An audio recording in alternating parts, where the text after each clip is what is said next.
Okay, good morning once again. So, andito tayo sa office ng RTO Realty.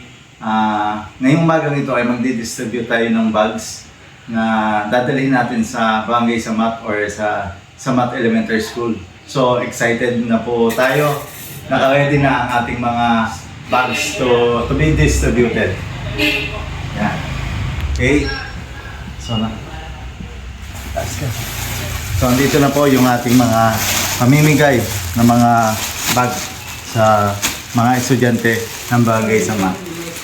So, abangan po ninyo yung aming pagpunta sa Barangay Samat or sa Samat Elementary School. Thank you so much. Bago tayo pumunta sa property na pupuntahan natin para mag-site, tayo po muna ay papunta sa Barangay Samat para mamigay doon sa mga kabataan na walang bag. So, antabayanan po ninyo kami sa pagpunta sa mismong eskwelahan ng Barangay Samat. Ayun. Samay mida. Okay, so andito na tayo doon sa babang yun yung school. So, ang parking ay dito siguro. Ito yung barangay hall ng Barangay Samat.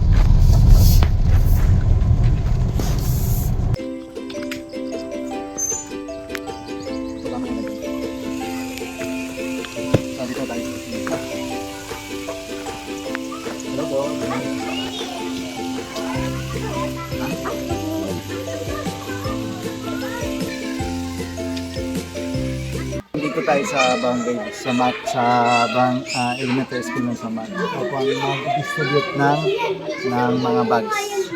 So, ito yung ating yung mga bata na walang mga bag ay bibigyan po natin ngayon ng bag.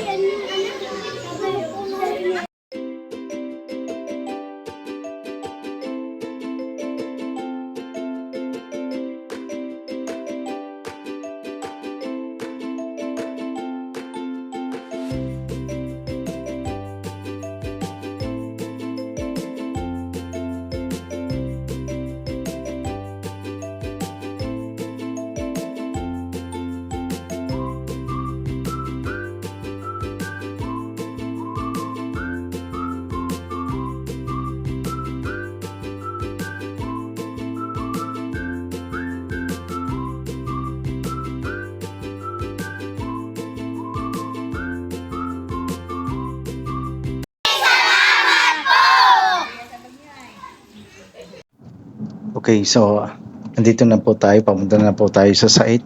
So nakakatuwa at nakakataba sa puso yung nangyari po kanina na nabigyan natin ng mga kabataan ng mga bag.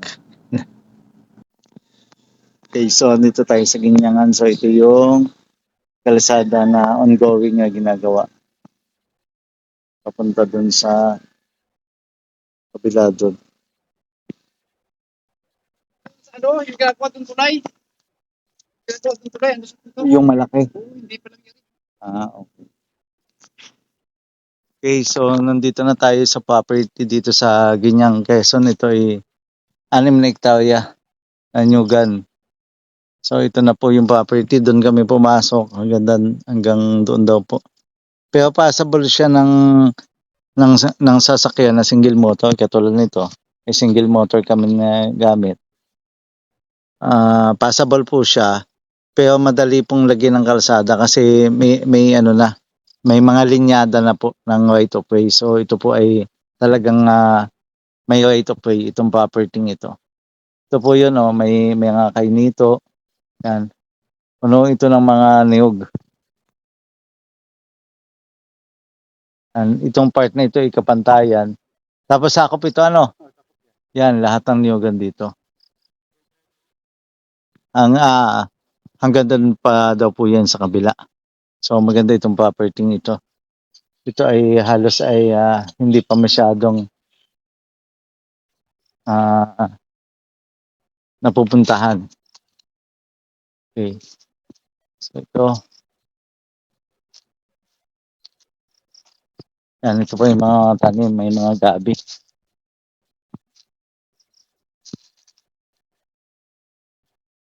Tapos ito ay dating pinagbahayan lukawan nito. Pupasan. Yan, puno ng mangga.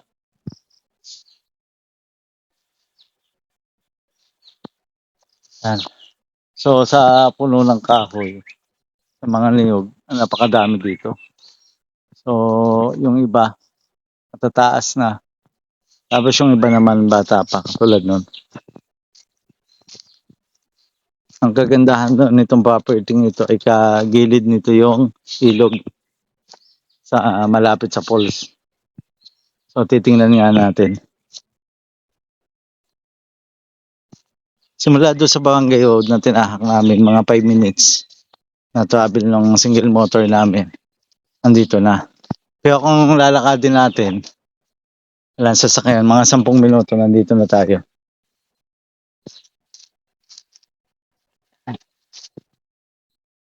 So yan. Maganda, lalaki ng kahoy. Yan.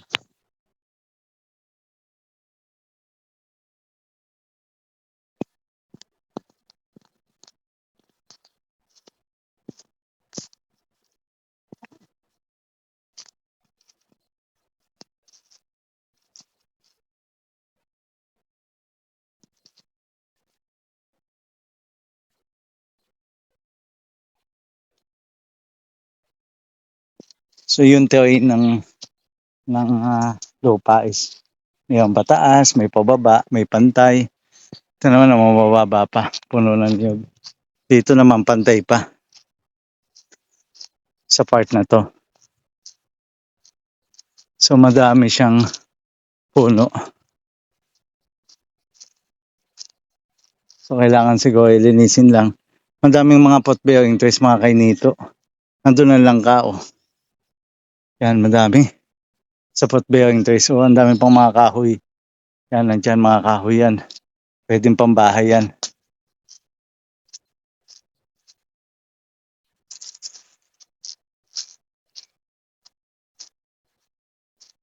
Yan. So yan.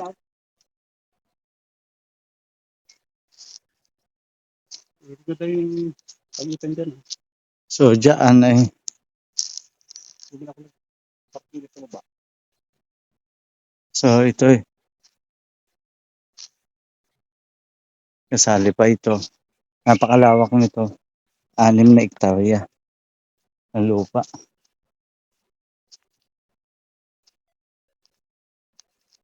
Kulang lang sa linis.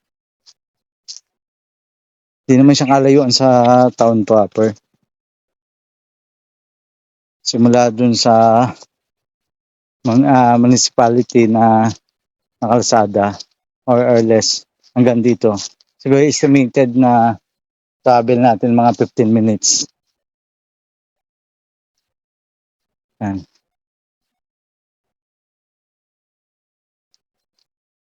So ito yung property. Talagang nyugan. Nyugan at saka may mga kahoy.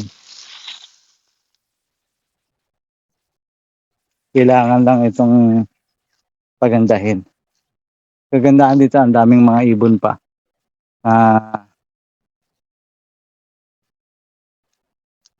Makikita. So, malapit ito dun sa mga falls. Natatagpuan dito sa bayan ng Linyangan. Yan. So, more or less, lahat ng lugar makikita natin. Pag pinuntahan natin doon, yan, so, niyugan lahat talaga.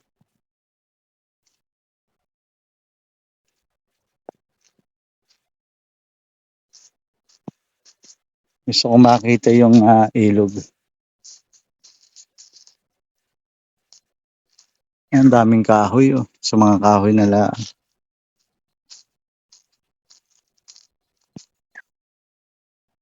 Kung mahilig ka sa kalikasan, mahilig ka sa mga kahoy, kung gusto mo ng farm,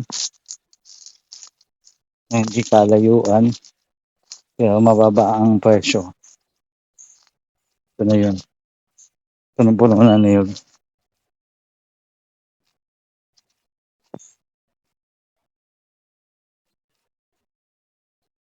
Yan. Talagang lahat ay may niyog. Kahit anong anggulo ng lupa, may niyog. May nakatanim.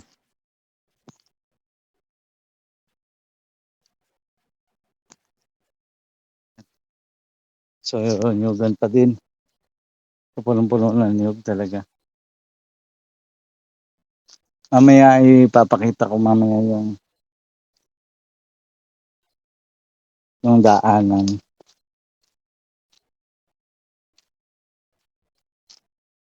So, pababa na kami doon sa ilog. Kasi sikat itong area ito. Dito sa Binyangang Quezon dahil may mga falls dito.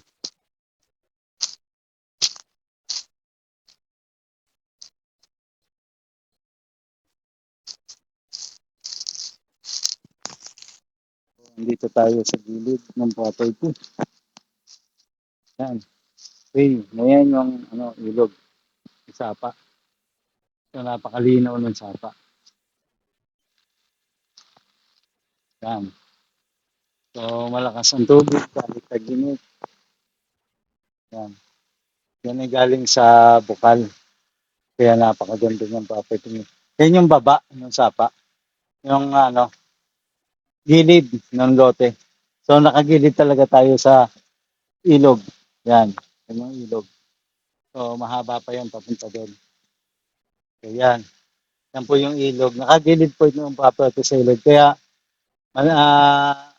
ang source po natin ng tubig ay madami. Yan, napakalinaw po niya. Hindi tayo makakababa at mataas po. Nasa taas tayo.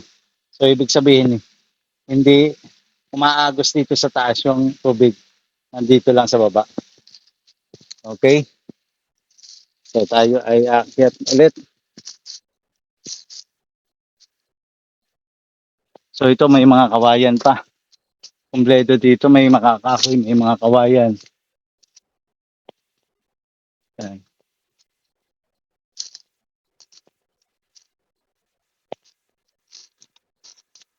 Ito po ay humigit sa 6 na hektarya. Nasa 60,582 ang lawak nitong property. So, na po sa mga client po natin na gustong mag-invest ng property dito sa bayan ng Ginyangan. Malapit lang po ito. More or less mga 15 minutes galing mismo doon sa highway. Doon sa highway ng papuntang town proper ng Ginyangan. So, hindi na tayo makakating mismo sa bayan ng Ginyangan. Malapit lang po ito. So, mayong 5 minutes na takbo papunta dito sa loob pag single motor, pero paglalakadin mga 10 minutes. Nyugan. Maganda itong campsite. So, may mga pa dyan, hindi pa lang po natin nakikita. Yung mga magagandang pwesto ng tubig ng property. Kasi ito pong property ito may matubig. Dahil po nandito po yung mga kadais na mga falls na napakaganda. So dito po ay punong-puno ng niyog. Tapos may mga maliliit pa ng mga bagong tanim na niyog. Siguro mga ilan po ito ang niyog nito. Susumahin. Palagyan na natin 200 ang isang hektarya. So abutin ng 1.2 kapuno. Hindi pa kasama po yung maliliit na yan na niyog na ongoing pa lang na nalaki. So mag-message po kayo sa YouTube channel ko para masagot ko po kagad ang inyong mga katanungan. Thank you so much at have a nice day. Ito na po yung dinaanan namin. Motorcycle lang po kami. Tapos yung sasakyan namin, iwanan namin dito kanina. So ito po, may naman po ng kuryente. Ito yung dinaanan namin. So pantay naman po. Yan. Papunta doon. So ito po yung gagawing kalsada, Barangay Road. Kaya po ito'y batas na. Yan, kung mapapansin po ninyo, batas na po yun, papunta doon. Passable naman siya right now. Pero sa takbo ng motor na ano, mga 10 minutes, inabot namin, nagugol namin ang takbo ng motor papunta dito. So, yun. So, 6 hectares po ito, itong property. Napakaganda. I-avail po na po ninyo at check na madami ang